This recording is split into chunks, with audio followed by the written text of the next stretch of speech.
My best friend told me he had been in love with me for 6 years. He told me 3 days before my wedding. Then my family said I was cruel for asking him not to come. I'm 29. My husband Noah is 31. We got married 2 months ago. Before that, we had been together for 4 years. My best friend Evan had been in my life much longer. We met in college, same study group, same terrible coffee shop, same friend circle. He was the person I called when my car broke down. I was the person he called when his father had surgery. For years, I called him family. That word feels different now. Evan knew I was bisexual. He also knew I had never been interested in him. Not once. We joked like siblings. He met my girlfriends. I met his dates. When I started seeing Noah, Evan acted happy for me. He helped Noah plan my surprise birthday. He gave a speech at our engagement party. He was supposed to be one of the witnesses at our wedding. My actual family liked him too. My mother treated him like another son. My younger sister, Paige, called him her honorary brother. When wedding planning became stressful, Evan was the person everyone said I could count on. That turned out to be the problem. The week before the wedding, Noah and I rented a large house near the venue. Our families and a few close friends stayed nearby. The idea was simple. One quiet evening together, then setup, then the wedding. Instead, everything cracked open at the welcome dinner. Evan was strange all night. Too quiet, then too loud. He drank more than usual. He kept finding reasons to stand beside me. At one point, while Noah was talking to his brother, Evan touched my shoulder and said, "You look happy." I said, "I am." He smiled, but not normally. He said, "Good." Later, I went outside because the house was crowded. Evan followed me. That was not unusual. We had talked alone hundreds of times. He asked if I was nervous. I said yes, but in a good way. Then he said, "I need to tell you something before it's too late." I thought he was about to warn me about a problem with the venue. Instead, he said he loved me, not as a friend. He said he had loved me since our second year of college. He said he tried to date other people. He said he tried to be happy for me. He said he thought the feelings would fade. They did not. I could barely process it. I asked, "Why are you telling me now?" He said, "Because after Saturday, I lose the right." I said, "You never had that right." He looked hurt. Then he said, "I just needed you to know the truth." I said, "No, you needed me to carry it." He started apologizing. He said he was not asking me to cancel the wedding. He said he respected Noah.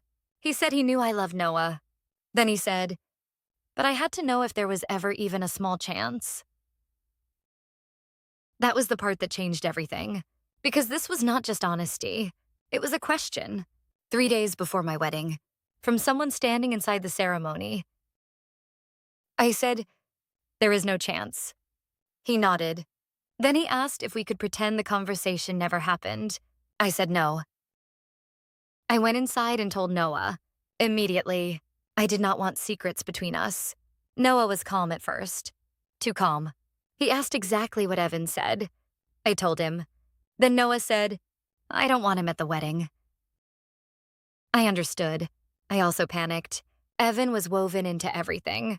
The seating plan, the photos, the witness paperwork, my family, our friend group.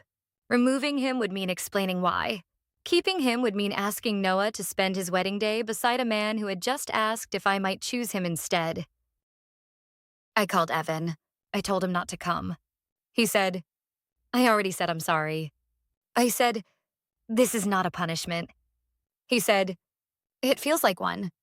I said, "You made yourself part of our wedding in a way you had no right to."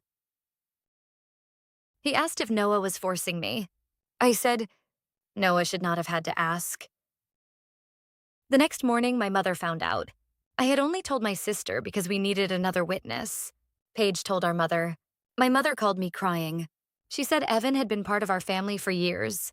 She said excluding him would humiliate him. I said, "He confessed his love to me 3 days before my wedding." She said, "He was emotional." I said, "So was I." Then she said the sentence I still cannot forgive. "Maybe he thought you needed to know all your options." I asked.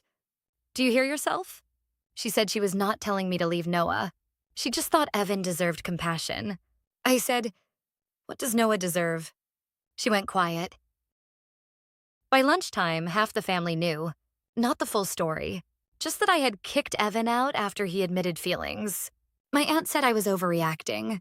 Paige said Evan had made a mistake, but should still be allowed to attend quietly. My father said banning him would create a bigger scene than letting him come. Everyone was focused on avoiding discomfort, mostly theirs. No one asked how Noah felt. That afternoon, Evan texted me. He said my mother had called him. He said he never asked her to interfere. Then he wrote, I don't want to lose everyone because I told the truth. I replied, you are not losing everyone because you told the truth. You are facing consequences because of when, where, and why you told it. He said he had been afraid of regretting silence forever. I said, and now I get to remember your confession every time I think about my wedding week. He did not answer. The night before the wedding, my mother and sister were supposed to help decorate the venue. They did not show up on time. No messages, no explanation. 2 friends and Noah's parents helped instead. When my family finally arrived, my mother was angry that we had started without her. I said, you were 2 hours late. She said, we were dealing with Evan. That was the turning point. I had spent the entire week managing everyone else's feelings about a situation I did not create. Evan's heartbreak, my mother's guilt, my sister's fear that the friend group would split, my father's wish for peace. Meanwhile, I was 3 hours from getting married and setting up my own chairs. I said, I am done talking about Evan until after the wedding. My mother said, you're being cold. I said, no, I am finally making my own wedding about me and Noah. The ceremony happened. Evan did not come. My mother barely spoke to me while I got ready. Paige looked miserable in every photo. My father told me to smile. Noah's family carried the day. They fixed flowers, found missing candles, brought food, kept conversation moving. They never once asked me to comfort them. The ceremony itself was beautiful. That matters. Noah cried when he saw me. I cried during the vows. For 20 minutes, the noise stopped. It was just us. Then the reception started. My mother complained that I had not seated her close enough. Paige left early because she said the atmosphere felt wrong. My father went with them. They missed the cake. They left without saying goodbye to Noah. People noticed. That was almost worse. The pity, the careful faces, the quiet questions. 2 days later, my mother sent me a long message. She said I had divided the family. She said Noah had influenced me against people who loved me. She said Evan would probably never recover from the humiliation. I read it twice. Then I replied, I got married this weekend. You have not once asked if I am happy. She did not answer that. Update 1. Evan sent an apology. A real one this time. He said he had convinced himself that honesty was always better than silence. He admitted that he was not only confessing, he was hoping. He said he understands why that made his presence at the wedding unfair to Noah. I believe him. I am still not ready to speak to him. Update 2. Paige apologized for telling our mother. She said she thought our mother would help calm things down. I told her that involving more people made me defend a boundary that should never have required a vote. She cried. I did not comfort her immediately. That felt unnatural. It also felt necessary. Update 3. My mother still thinks I should forgive everyone and move forward. I asked her what moving forward means. She said family should not stay divided over one bad decision. I said, it was not one decision.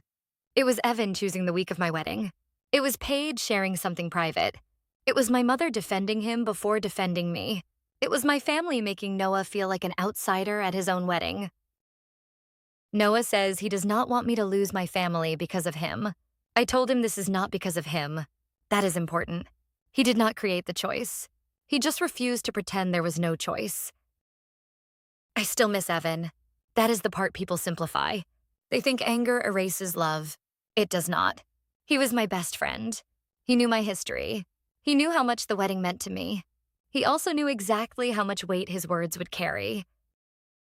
I do not think having feelings makes someone wrong, but I do think love becomes selfish when honesty is used to transfer pain onto someone else at the moment they are least able to carry it. Maybe excluding him was cruel. Maybe allowing him to attend would have been kinder. But kinder to whom? That is the question I keep coming back to. Because everyone asked me to protect the person who confessed. Almost no one asked who was protecting the person I was marrying.